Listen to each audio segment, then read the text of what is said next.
Hello everyone, कैसे हैं आप। आपका आपके YouTube channel Digvijay commerce classes पर एक बार फिर से स्वागत है।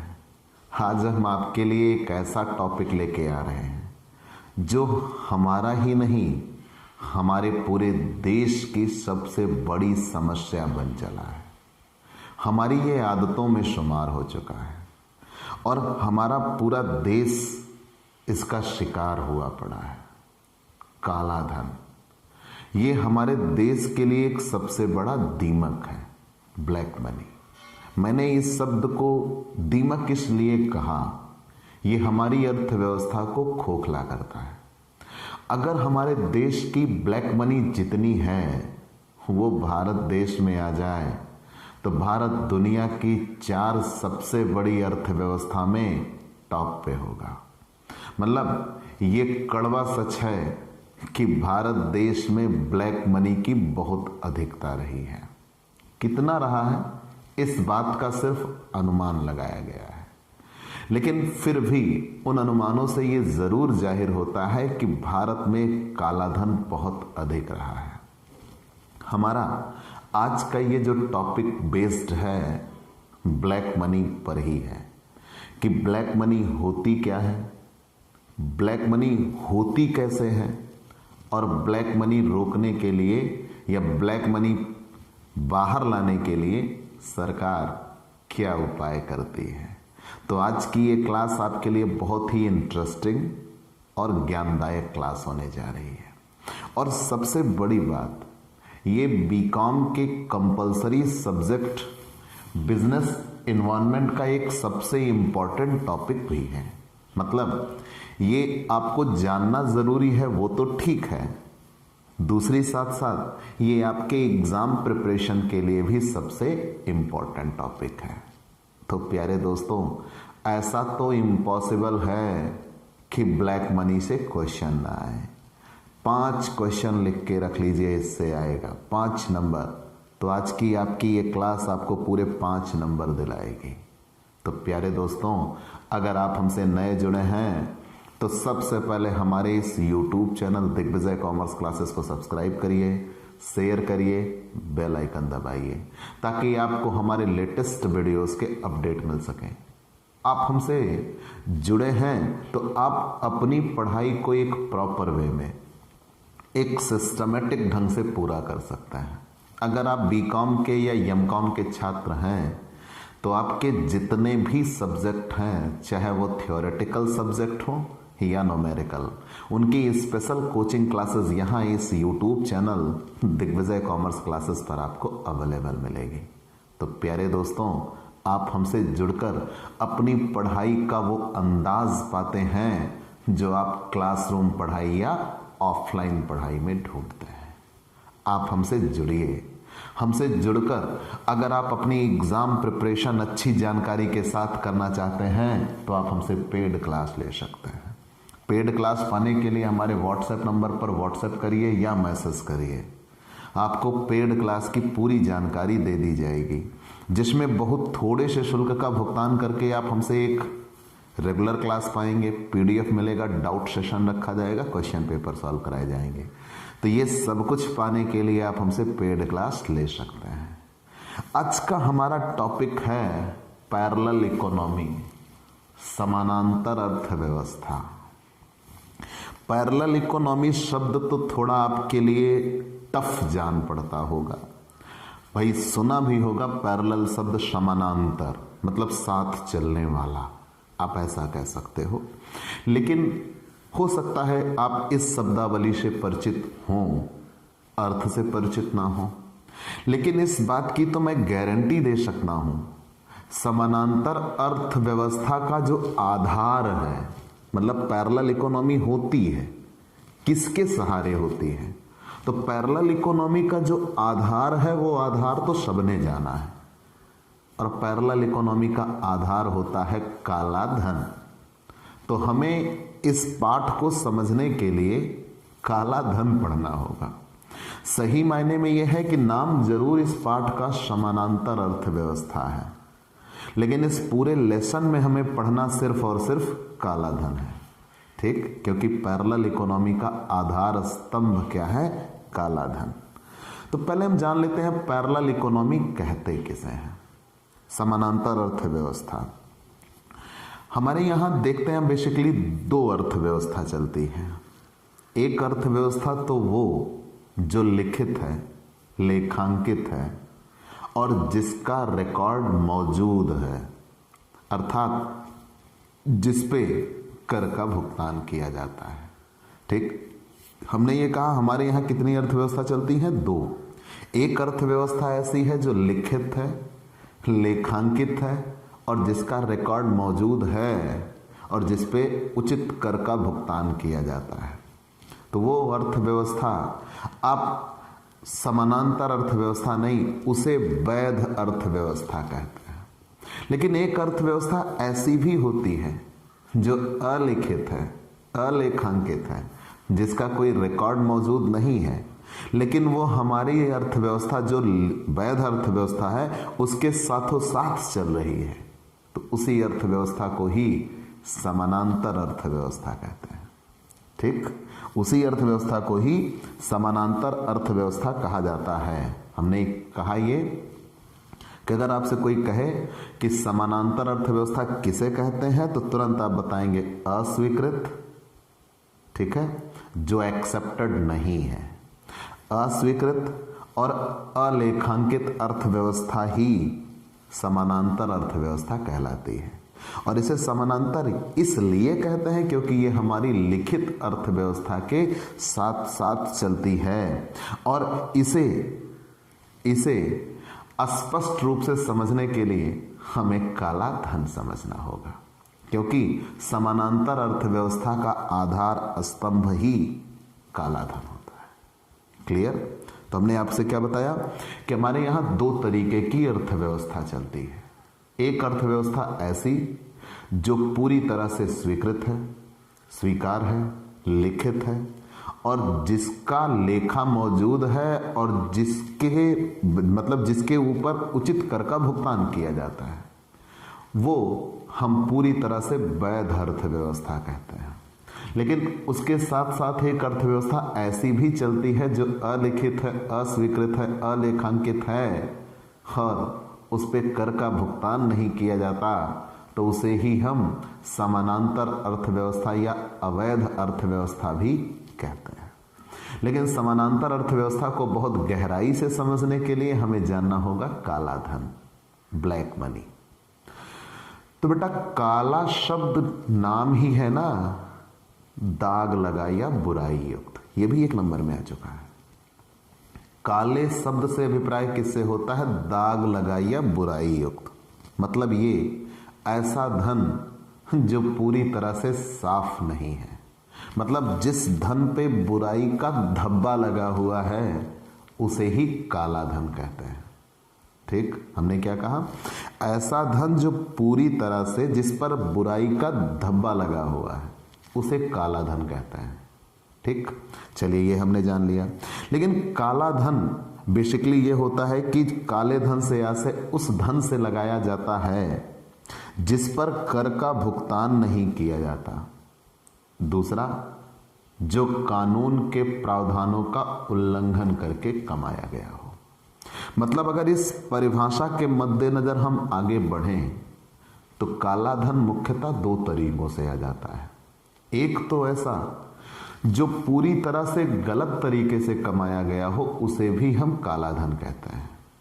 ठीक, जो गलत तरीकों से, गैर कानूनी तरीकों से आय कमाई गई हो, उसे काला धन कहते हैं। और दूसरा, हम उसे भी काला धन कहते हैं जो सही तरीके से कमाया गया लेकिन उस पर उचित कर का भुगतान नहीं किया गया, तो उसे भी काला धन कहते हैं। ठीक है। व्हाइट मनी किसे कहा जाता है? श्वेत धन। ऐसा धन जो पूर्णतया सही तरीके से कमाया गया हो और उस पर उचित कर का भुगतान भी कर दिया गया हो, तो वो मनी व्हाइट मनी कहलाती है। मतलब वो आय जो गैर कानूनी या गलत तरीके से कमाई गई है, उसे काला धन कहते हैं। लेकिन एक ऐसी आय जो गलत तरीके से कमाई गई हो, मान लीजिए उस पर कर ना दिया गया हो, तब तो वो काला धन है। लेकिन जो सही तरीके से कमाई गई लेकिन फिर भी उस पर कर का भुगतान नहीं किया गया तो वो भी काला धन ही कहा जाता है। ठीक है। जैसे एक टीचर, अगर मान लीजिए वो कोचिंग इंस्टीट्यूट चलाता हो और कोचिंग इंस्टीट्यूट चला के वो जितने बच्चों को पढ़ाता है और उसकी एनुअल इनकम जितनी होती है, उस एनुअल इनकम पर अगर वो टैक्स पे होना चाहिए, उसकी आय करमुक्त सीमा के ऊपर है तो उसे टैक्स देना चाहिए, और अगर वो टैक्स नहीं देता तो वो काला धन की श्रेणी में आ रहा है। इसीलिए नकल कसने के लिए तमाम कोचिंग इंस्टीट्यूट के रजिस्ट्रेशन कराए गए हैं। जैसे हम अपना खुद का एक रजिस्टर्ड संस्थान चलाते हैं दिग्विजय कॉमर्स क्लासेस नाम से, जो कि प्रॉपर अमेठी में आपको मिल जाएगा। ठीक है। हाल फिलहाल हम YouTube चैनल पे हैं, तो इस पे भी जो इनकम ऑफ सोर्स होगा हमारे लिए वो GST पे के दायरे में आएगा, जरूर आएगा। ठीक है। तो ये चीजें व्हाइट मनी की ओर इशारा करती हैं। लेकिन हमने ये कहा ना कि अगर कोई आय जो सही तरीके से कमाई गई हो लेकिन उस पे कर का भुगतान ना किया गया हो, उसे भी काला धन कहते हैं। ठीक है।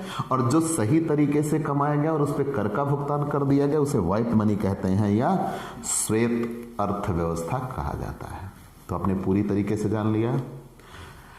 थोड़ा स्पीड में जान लेते हैं। काला धन, तो पहले काला शब्द से अभिप्राय ही है दाग लगाई या बुराई युक्त, अर्थात ऐसी आय जिसपे बुराई का धब्बा लगा हुआ है, जो पूरी तरह से साफ सुथरी नहीं है, उसे ही काला धन कहते हैं। काला धन मुख्यतः दो तरीकों से जनरेट होता है। एक तो वो जो पूरी तरह से गलत तरीके से कमाया गया हो, उसे भी काला धन कहते हैं, और एक वो जो सही तरीके से कमाया गया लेकिन उस पर उचित कर का भुगतान नहीं किया गया, उसे भी काला धन कहते हैं।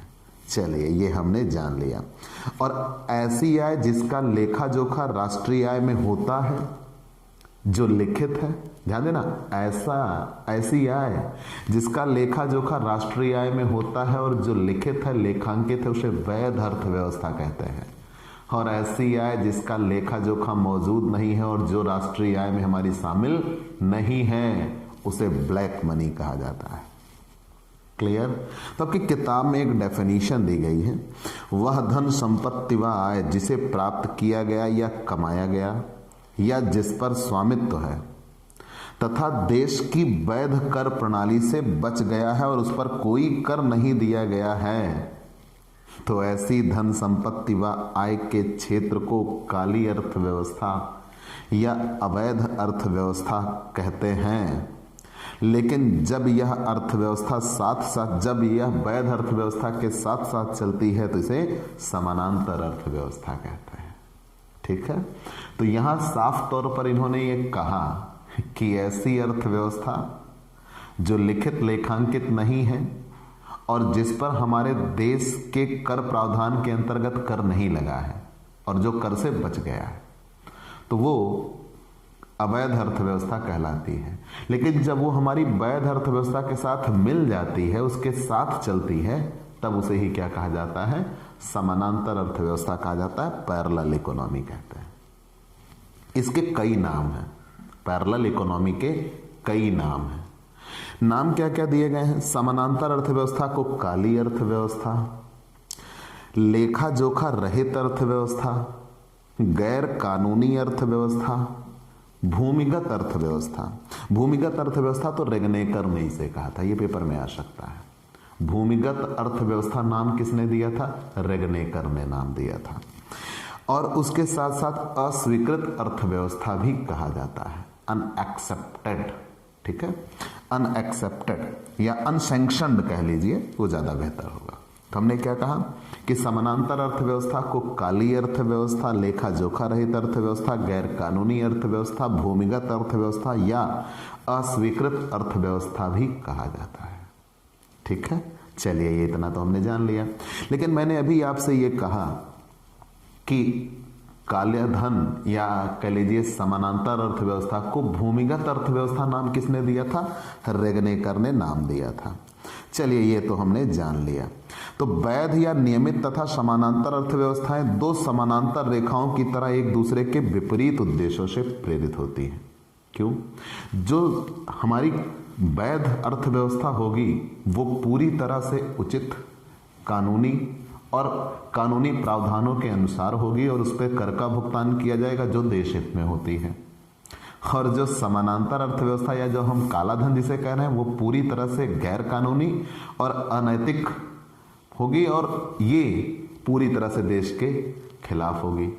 लेकिन अब ये दोनों एक दूसरे से घुले मिले हुए हैं, मतलब इतने ज्यादा जुड़ चुके हुए हैं कि हम आज इनको अलग नहीं कर पा रहे हैं। इसीलिए इनको क्या कहा गया है? समानांतर अर्थव्यवस्था। अब रेगनेकर ने एक स्टेटमेंट दिया। स्टेटमेंट क्या दिया? उनका यह कहना था कुछ वर्ष पूर्व काला बाजार भूमिगत अर्थव्यवस्था कहलाता था। मतलब वो कहते थे कि लोग इसे छिपा के रखते थे, जमीन के अंदर रहता था। उनका ये मत है कि काला धन या काला बाजार भूमिगत अर्थव्यवस्था कहलाता था। जो सनई सनई अर्थव्यवस्था भूमिगत थी वह ऊपर आ गई तथा समानांतर अर्थव्यवस्था बन गई। अब यही अर्थव्यवस्था सार्वभौम अर्थव्यवस्था बन गई है। इसे बाजार तंत्र को पूरी तरह अपने नियंत्रण में ले लिया है। मैंने कहा ना कि वो इतने ज्यादा घुल मिल चुके हैं कि हम आज इन्हें अलग नहीं कर पा रहे हैं। बाबा रामदेव जी ने इसके लिए एक विरोध किया या यूं कह लीजिए धरना दिया। उन्होंने ये कहा कि जब तक काला धन बाहर नहीं आ जाता तब तक हम अनशन करेंगे। दिल्ली में हुआ, फिर उसके बाद कांग्रेस सरकार ने उस आंदोलन को दबाया तो बाबा रामदेव रात में भगे थे, थोड़ा वो लड़कियों के कपड़े पहन के, सूट सलवार जिसे आप कह सकते हो। लेकिन उसका मकसद सही था। मकसद ये था कि देश में जितनी भी ब्लैक मनी है वो बाहर आनी चाहिए। और मैंने भी आपसे ये कहा ना कि अगर हमारे देश का पूरा काला धन भारत को मिल जाए तो भारत दुनिया की 4 सबसे बड़ी अर्थव्यवस्था में टॉप पे होगा। मतलब हमारी जड़ों में, नसों में भरा पड़ा है ब्लैक मनी। ठीक है, चलिए, तो ये चीजें इन्होंने बताया काला धन। लेकिन अगर हम काला धन आकलन की बात करते हैं तो काले धन का फॉर्मूला बनता है ब्लैक इनकम,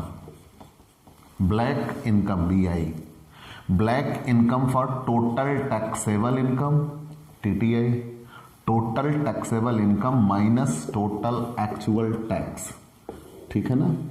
मतलब ऐसी आय जिस पे कर देना है में से ऐसी आय जिस पे कर दिया गया घटा दीजिए, जो शेष बचेगा वही काला धन कहलाएगा। ठीक है ना? मतलब काला धन किसे कहेंगे? कर की चोरी से उत्पन्न आय काला धन कहलाती है। और हम इसे निकालेंगे कैसे? ऐसी आय जिस पे कर देना हो, कुल कर दे आय, माइनस ऐसी आय जिस पे कर दिया गया। तो मैंने कहा ना ब्लैक इनकम बराबर total taxable income minus total actual tax. ठीक है, कुल वास्तविक करारोपित आय। ये इतना जब आपने जान लिया, काले धन का अनुमान लगाने के दृष्टिकोण से राजकोषीय दृष्टिकोण, मौद्रिक दृष्टिकोण, श्रम बाजार दृष्टिकोण, राष्ट्रीय तथा लेखा दृष्टिकोण, ये सब प्रचलित हैं। लेकिन सार्वजनिक वित्त एवं नीति के राष्ट्रीय संस्थान ने वित्तीय दृष्टिकोण को अपनाया और ये वित्तीय दृष्टिकोण का ही फॉर्मूला है कि ब्लैक इनकम बराबर total taxable income minus total actual tax. Bharat में काला धन है कितना? इस बात का सटीक जवाब तो इंडिया का प्रधानमंत्री, राष्ट्रपति या RBI के गवर्नर भी नहीं दे सकते। सिर्फ एक प्रेडिक्शन है। समय समय पर सब लोगों ने एक अनुमान लगाया है और वो आंकड़े हैं। तो बेटा सच्चाई यही है कि कॉन्सेप्चुअल चीजें मैं समझा सकता हूं, आंकड़े आप याद कर सकते हैं। अब किताब की सहायता से मैं आपको कुछ प्रमुख आंकड़े बता रहा हूं। ईश्वर ने चाहा तो उसी में से क्वेश्चन आपको जरूर मिलेगा। लेकिन लगा इन आंकड़ों से एक झलक मिलेगी। मतलब मैं ये कह रहा हूं कि ये आंकड़े, जैसे मैं एक अनुमान लगा रहा हूं कि दुनिया की 4 सबसे बड़ी अर्थव्यवस्था में हम टॉप पे होंगे। मैं इसलिए कह रहा हूं कि एक पान की गुमटी चलाने वाले व्यक्ति से लेकर बड़ी से बड़ी इंडस्ट्री चलाने वाले तक हर एक व्यक्ति कहीं ना कहीं, चाहे वो 10 रुपए ब्लैक मनी में संलिप्त हो, है जरूर। मैं इस उद्देश्य से कह रहा हूं। लेकिन अगर ये सच है कड़वा सच है, तो सिर्फ एक अनुमान लगाया जा सकता है, एग्जैक्ट नहीं बताया जा सकता। लेकिन इसीलिए कहा गया कि भारत में काले धन की मात्रा का अनुमान, तो काला धन का अनुमान से रिलेटेड आपको कई चीजें यहां पर आपको मिल जाएंगी। ठीक है, मैं कुछ आंकड़े बताऊंगा, आप उनको नोट्स बना के याद रख लीजिएगा। मैं लेटेस्ट आंकड़े बताने की कोशिश करूंगा, तो आपके लिए ये सबसे बेहतर टॉपिक बनेगा। तो लेकिन आंकड़े हैं तो बेटा याद करना होगा, उसे मैं आपको कह लीजिए कि वो आपकी नसों में समा नहीं सकता। हाँ, इतना है कि उनसे आप एक अनुमान लगाइएगा। अनुमान कैसे लगाइएगा? पहले कितना था, फिर कितना हुआ, फिर कितना हुआ, फिर कितना हुआ। इससे ये अनुमान लगेगा कि भारत में काला धन बढ़ रहा है कि घट रहा है। अगर अब भारत में काला धन बढ़ रहा है तो हम गलत दिशा की ओर जा रहे हैं, और अगर भारत में काला धन घट रहा है तो मतलब यह है कि सरकारों का प्रयास सही हो रहा है। ठीक है, क्योंकि जितना ही काला धन भारत का होगा, देश हमारा उतना ही पीछे जाएगा। तो सरकारें ये प्रयास करती है ना कि काला धन बाहर आए। तो सबसे पहले भारत में निकोलस काल्डोर ने अनुमान लगाया। किसने?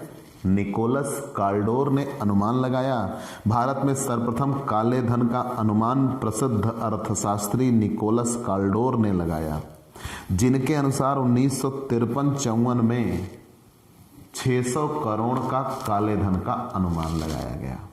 एक ऑब्जेक्टिव क्वेश्चन, सबसे पहला अनुमान किसने लगाया? निकोलस काल्डोर ने 1953-54 में कितने का? 600 करोड़ का अनुमान लगाया कि भारत में 600 करोड़ का काला धन है। चलिए मान लिया। अब उनका अपना आकलन था। वांचू समिति आई। वांचू समिति ने बताया कि 1961-62 से 1968-69 तक के लगभग 10 वर्ष में काली मुद्रा 700 करोड़ से बढ़कर 1400 करोड़ हो गई, जस्ट डबल। मतलब ये कह रहे हैं कि 61-62 में 700 करोड़ थी लगभग, ये काल्डोर से मिलता जुलता अनुमान था। उन्होंने 53-54 में 600 करोड़ का अनुमान लगाया, ये 61-62 में कह रहे हैं 700 करोड़ था।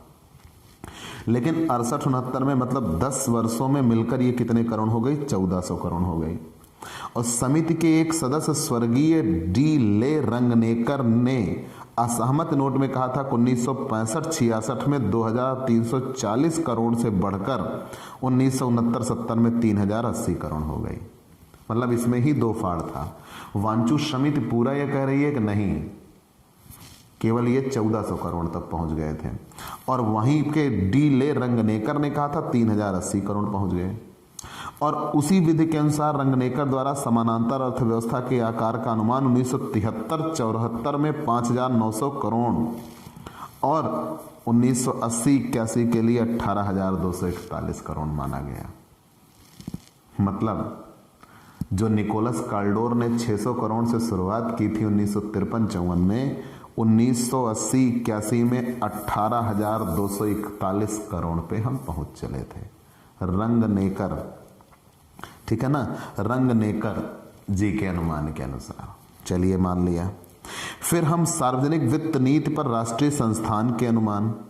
तिरो ने यह कहा कि 1983-84 में जब देश में काली मुद्रा की मात्रा 32,000 करोड़ से 37,000 करोड़ के बीच थी, उसी वर्ष साधन लागत पर कुल सकल घरेलू उत्पाद की 1,73,420 करोड़ के 18% से 21%। लेकिन एक पेपर में आया हुआ डॉक्टर चलैया का अनुमान, डॉक्टर चलैया का अनुमान रहा है 37,000 करोड़ रुपए का काला धन था 1985-86 में। डॉक्टर चलैया ने अनुमान लगाया कि 1985-86 में भारत में कुल काले धन की मात्रा 37,000 करोड़ थी। चलिए, ये सब तो एक अनुमान है। एक ऐसा विवाद है जो आपने बहुत बार सुना होगा। स्विट्जरलैंड की एक बैंक है स्विस बैंक, जो अपने यहाँ के खाता धारकों का कोई रिकॉर्ड नहीं देती और उनसे कोई रिकॉर्ड रखती भी नहीं है। मतलब यह है कि वो उनकी अपनी पॉलिसी है कि वो आपकी जानकारी शेयर नहीं करेंगे। और दूसरी चीज़ यह है कि कोई भी वहाँ खाता खुलवा सकता है। तो भारत देश के प्रमुख लोगों के, अब चोर या बेईमान ही कह सकते हैं भाई, वहाँ उन्होंने खाता खुलवाया है तो प्रमुख लोग इतनी ख्याति प्राप्त, विशेषता प्राप्त तो है नहीं वो। हाँ, चोर या बेईमान लोगों ने वहां पे खाते खुलवा रखे हैं और उन खातों में किसका कितना धन है, जिसे हम स्विस बैंक नाम से जानते हैं। तो स्विस बैंक में काला धन, तो स्विस बैंकिंग संघ 2006 के अनुसार स्विट्जरलैंड के बैंकों में विभिन्न देशों की जमा राशि, टॉप पे अपना भारत देश पहले नंबर पे, और ये कहा गया 1456 बिलियन डॉलर, ये 2006 का आंकड़ा है, 1456 बिलियन डॉलर भारत के थे। रूस का 470 बिलियन डॉलर, मतलब हम दूसरे नंबर वाले से 1000 बिलियन डॉलर ऊपर हैं। तीसरे नंबर पे ब्रिटेन 390 बिलियन डॉलर, और उसके बाद यूक्रेन चौथे नंबर पे 390 बिलियन डॉलर वो भी, और चीन के केवल 96 बिलियन डॉलर।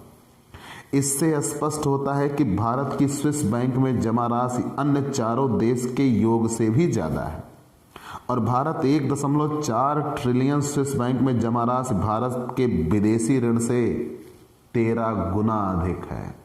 भारत ने विदेशों से जितना लोन लिया है उसकी 13 गुना ज्यादा तो सिर्फ स्विस बैंक में भारत का काला धन है, और कितना यहां घरों में और देश में कितना जमा पड़ा है वो अलग बात है।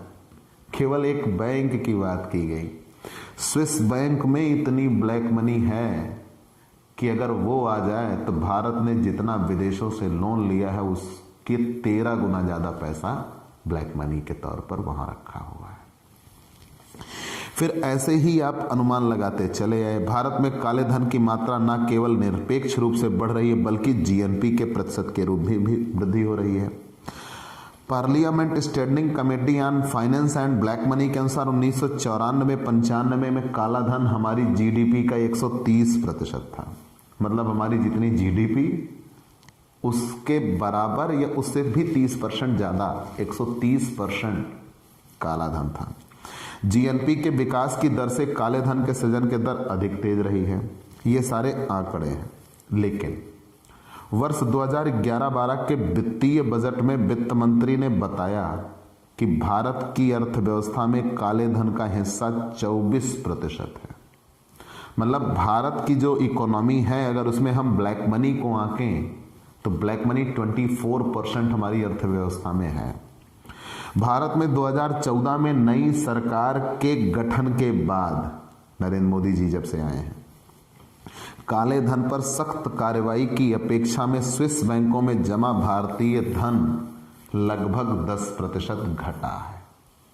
चलिए, और श्री आर वैद्यनाथन के अनुमान के अनुसार भारतीयों द्वारा विदेशी बैंकों में चोरी से जमा किया गया धन लगभग 72,80,000 करोड़ रुपए है।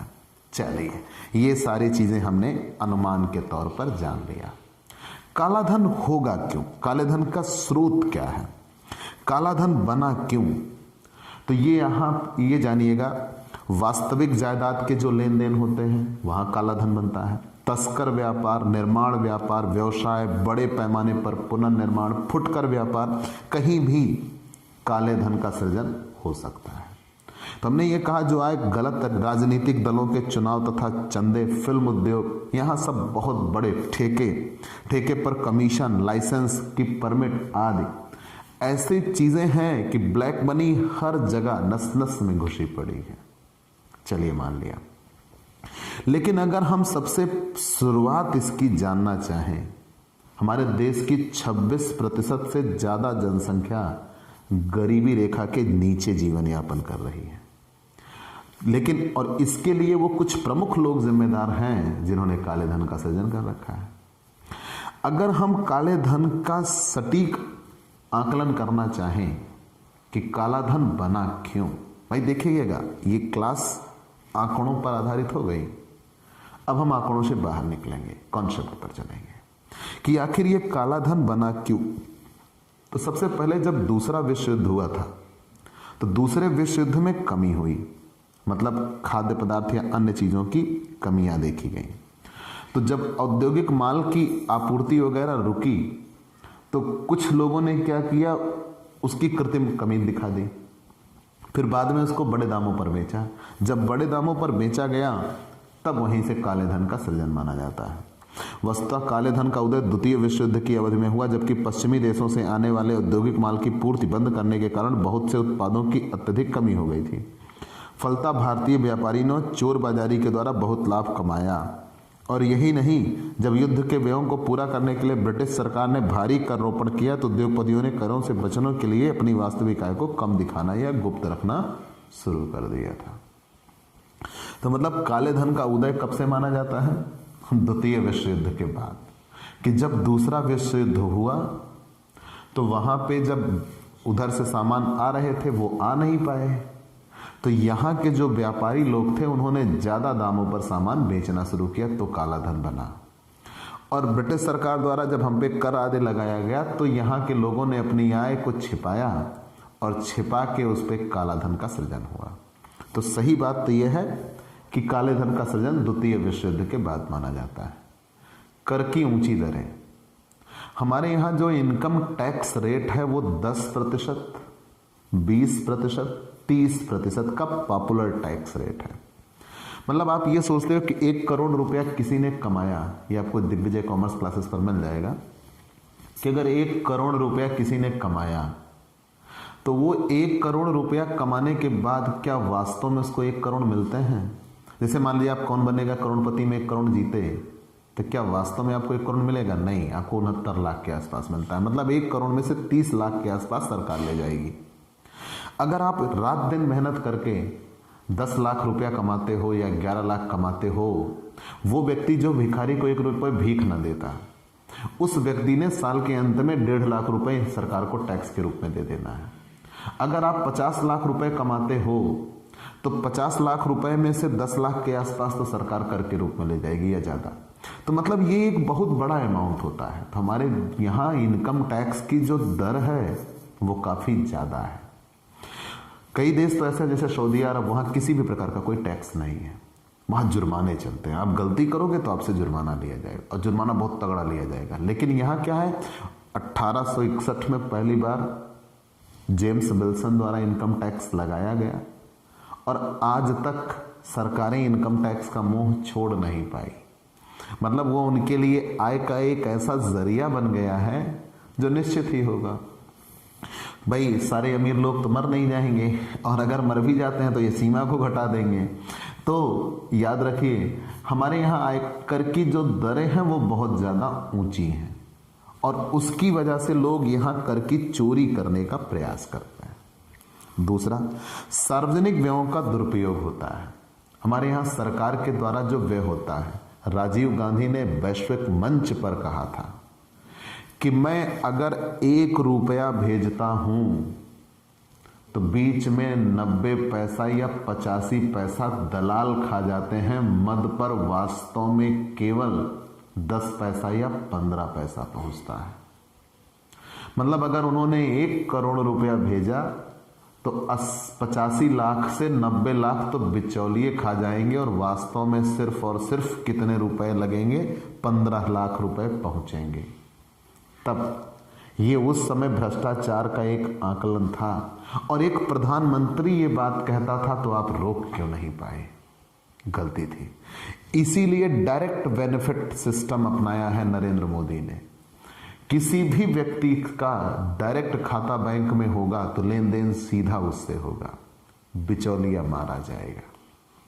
ठीक, आप एक अनुमान लगाइए, पहले आपके यहां जितने भी लोग थे वो ग्राम प्रधान के माध्यम से पैसा पाते थे। आज क्या है, सीधा उनके खाते में पैसा आता है। तो अगर आप जागरूक हैं, ध्यान देना मैं ये शब्द कह रहा हूं, अगर आप जागरूक हैं तो कोई व्यक्ति आपसे पैसे नहीं ले सकता। अब अगर आप जागरूक नहीं हैं या काम चोरी करते हैं तो कोई दूसरा आपके हाथ से ले लेगा तो आप कुछ नहीं कर सकते। ठीक है, तो ये चीजें हुई हैं। भारत में सार्वजनिक व्ययों का दुरुपयोग रहा है। मतलब जितने भी सार्वजनिक व्यय होते हैं, जैसे ग्रामीण विकास, निर्धनता उन्मूलन, सूखा राहत, अनुसूचित जनजाति के कल्याण की योजनाओं पर किया गया व्यय, ये सब इनका कहीं ना कहीं दुरुपयोग हुआ है और अंत में जिससे काला धन बना है। गैर कानूनी स्थिर संपत्ति संबंधी व्यवहार, भारत में गैर कानूनी स्थायी संपत्तियां भी काले धन को बढ़ावा देती हैं। जैसे अस्थायी संपत्ति को खरीदते या बेचते समय हम उसकी कीमत को घटाते हैं और जब हम उसकी कीमत को घटाते हैं तो उस पर उचित स्टाम्प या कर का भुगतान हम नहीं करते। तब वो भी एक प्रकार से काला धन का सृजन होता है। राजनैतिक कारण या राजनैतिक वित्त, भारत में राजनैतिक वित्त या जितने भी राजनीतिक चीजें रही हैं उसमें काले धन की बहुत प्रचुरता रही है। हमारे यहाँ मुद्रास्फीति भी रही है, महंगाई। मुद्रास्फीति के कारण कई प्रकार से काले धन का सृजन होता है। जैसे मुद्रास्फीति के कारण बंधी हुई आय या स्थिर आय प्राप्त करने वाले कर्मचारियों की वास्तविक आय में कमी हो जाती है, फलतः वो अपनी आय बढ़ाने के लिए अपनी सत्ता का दुरुपयोग करते हैं। ठीक है ना, मैंने क्या कहा, मुद्रास्फीति के कारण जिनकी फिक्स्ड इनकम होती है, जैसे मान लीजिए एक वेतन भोगी व्यक्ति, वेतन पाने वाला व्यक्ति अगर बाजार में महंगाई पड़ रही है, महंगाई है, तो वो अपने वेतन से फिर अपने जीवन यापन के खर्चे पूरा नहीं कर पाएगा, और जब फिर वो अपने जीवन यापन के खर्चे पूरा नहीं कर पाएगा तो फिर वो गलत तरीके से पैसा कमाने की सोच बनाने लगता है, और जब वो गलत तरीके से सोच बनाने लगता है तो वहीं पे काले धन का सृजन होना शुरू हो जाता है। हमारे यहाँ सरकार ने बहुत से उपाय किए हैं, जैसे रेड वगैरह डालते हैं। रेड डालने के साथ साथ इस पे तरह तरह के प्रावधान भी बनाए गए हैं। कुछ ऐसे प्रावधान हैं कि आप स्वयं बता दीजिए, कुछ ऐसे प्रावधान है कि हम पकड़ेंगे तो उस पर टैक्स आदि और जुर्माने के साथ आपसे लिया जाएगा। सजा का भी प्रावधान है, लेकिन फिर भी अभी तक उतने सफलतम उपाय नहीं हुए हैं। जैसे पैन कार्ड बनाया गया, लेकिन ये सही तरीके से अगर पूरी तरीके से अप्लाई हो जाता है तो फिर बात बनती है। और हमारे यहाँ कैश ट्रांजैक्शन बहुत ज़्यादा हो जाता है, तो इसलिए ये सही तरीके से अभी तक पूरी तरीके से कंट्रोल नहीं हो पाया। भ्रष्टाचार रहा है, मतलब करप्शन। करप्शन यह है कि पद या नौकरशाही व्यक्तियों द्वारा अपने पदों का दुरुपयोग किया जाता है और घूसखोरी की जाती है, इसलिए भारत में काले धन का सृजन बहुत ज़्यादा होता है। और कहा गया जवाहर रोजगार योजना तथा मनरेगा जैसे कार्यक्रमों में धनराशि सीधे ग्राम पंचायत, क्षेत्र समितियों तथा जिला पंचायतों को आवंटित की जाती है। ग्राम प्रधानी, क्षेत्र पंचायत तथा जिला पंचायतों के अध्यक्षों के लिए इन योजनाओं से अवैध कमाई करना इनके लिए एक जरिया बना था, इसीलिए नरेंद्र मोदी ने डायरेक्ट बेनिफिट किया। और जब डायरेक्ट बेनिफिट सिस्टम अपनाया तो आपके सीधे खाते में पैसा आना शुरू हुआ है, इसको रोकने के लिए। चलिए, ये चीज़ें तो हमने जान लिया, लेकिन अब कुछ और अन्य ऑब्जेक्टिव बातें कर लेते हैं। वो बेहतर होगा, लेकिन हम काला धन पढ़ रहे हैं, तो जब पढ़ रहे हैं तो बेहतर तरीके से जानें। आप इतना तैयार कर लीजिएगा तो फिर हम अगली क्लास आपके लिए लेके आएंगे, नहीं तो वो फिर टर्म्स नहीं बन पाते। ठीक है, फिर आपको फिर बेहतर समझ में नहीं आएगा। तो हमने आपको इतनी चीज़ें बता दी कि काला धन होता क्या है, भारत में काला धन है कितना, और काले धन के कारण क्या हैं। जब काला धन आप ये जान लिया तो फिर हम काले धन के बारे में और बताएंगे, काले धन का अर्थव्यवस्था पे प्रभाव क्या पड़ता है, और काला धन रोकने के लिए सरकार ने उपाय क्या क्या किए हैं। तब ये कॉन्सेप्ट आपको बेहतर तरीके से समझ में आएगा। तो आज हम क्लास यहीं पे रोकेंगे, चूंकि आपको और भी बेहतर जानकारी मिले, तो इतना आप एक टर्म्स याद कर लीजिएगा तो आपके लिए बेहतर होगा। ठीक है, तो हमने आज आपको बताया काला धन कहते किसे हैं, काला धन होता क्यों है, काला धन होने के कारण क्या क्या हैं, और भारत में काले धन का अनुमान क्या है। ठीक है, तो आपको ये क्लास कैसी लगी हमें ज़रूर बताइएगा। आपके लाइक और कमेंट का इंतज़ार रहेगा। आप हमसे पेड क्लास ले सकते हैं। पेड क्लास पाने के लिए हमारे व्हाट्सएप नंबर पर व्हाट्सएप करिए, मैसेज करिए, आपको पेड क्लास की पूरी जानकारी दे दी जाएगी, जिसमें आप बहुत थोड़े से शुल्क का भुगतान करके हमसे एक रेगुलर क्लास पाते हैं। पीडीएफ मिलेगा, डाउट सेशन रखा जाएगा, क्वेश्चन पेपर सॉल्व कराए जाएंगे। तो ये सब कुछ पाने के लिए आप हमसे पेड क्लास ले सकते हैं। और अगर आप हमसे नए जुड़े हैं तो सबसे पहले हमारे इस YouTube channel Digvijay commerce classes को सब्सक्राइब करिए, शेयर करिए, बेल आइकन दबाइए, ताकि आपको हमारे लेटेस्ट वीडियोस के अपडेट मिल सकें। तो आज की क्लास में इतना ही, चलते हैं दोस्तों, बाय बाय दोस्तों।